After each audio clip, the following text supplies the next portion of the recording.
What are you doing there, you handsome devil? Well, hello. Today we are going to do a quick tutorial on how to screencast, which means to show your screen and display it to everybody.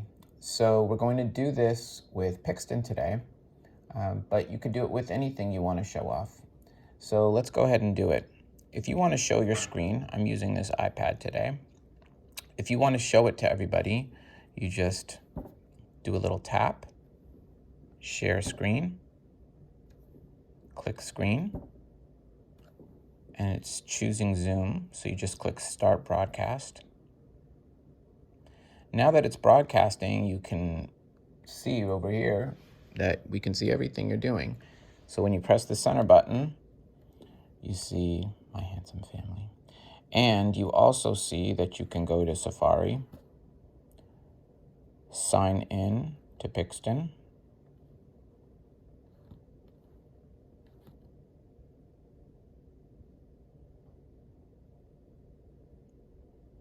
and it's signed in, but you can just use your Island School account to sign in.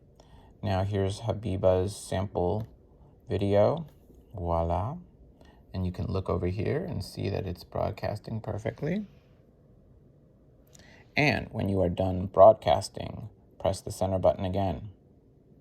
Go back to Zoom and click Stop Broadcasting. And then give a little click and you're back in normal mode. Thank you for joining us, and thank you so much, whoever you are, with my special hand necklace.